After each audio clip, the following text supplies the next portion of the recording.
Mike Scott of Buxton talks to Susan West about Hall seining on the beach with Jasper and Johnny Williams. Jasper Williams Jr. was in my senior class, and I got to know his father a little bit. Somehow beach fishing was a big thing back then, and somehow he got wind that I was interested, and he offered me a job, which I felt very pleased to have the offer, and of course I accepted it. So I fished with Jasper and Johnny on the beach. Rock fishing, and you got started in November. If it got a lot of cold weather, you'd catch a few up Oregon Inlet, maybe even up to Body Island in November. And So you traveled. yeah, but those guys had gone all the way as far as Corral in previous years, but I never went that far with them. I don't know if I ever even, I think we went across the inlet, but I don't know if we ever even set on Body Island. But I do remember sitting on the Oregon Inlet side. Okay. And then as the winter progressed, the fish would just come right on down. And Cape Point would be the prime spot, but sometimes they'd be to Hatteras Inlet too.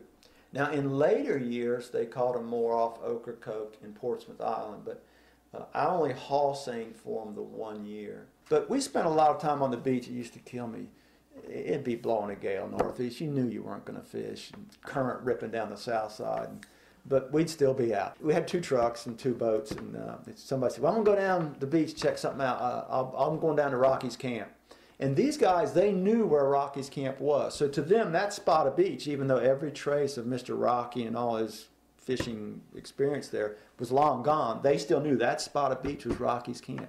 A little further down, or maybe up, I don't know, was Mr. Nace's camp, Nace Jeanette. They'd be out there Sunday evening, right on around till Saturday night.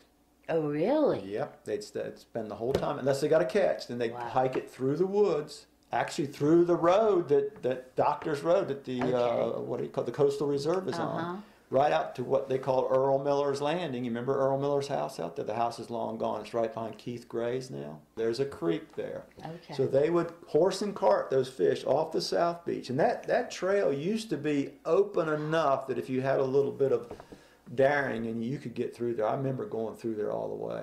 But you got to understand it's ridge, marsh, ridge, marsh, ridge, Right. marsh. So you're traversing a lot of marsh.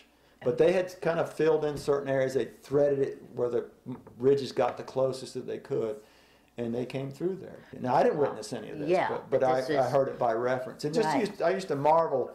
We had CB radios in the trucks, and I'd be in one truck, and Johnny would go talking to Jasper. Jasper says, "Where are you?" And Johnny would look around. "I'm at Rocky's camp." You know, I'm looking. I don't know. All I see is sand. Yeah. But Jasper knew what he meant. Right.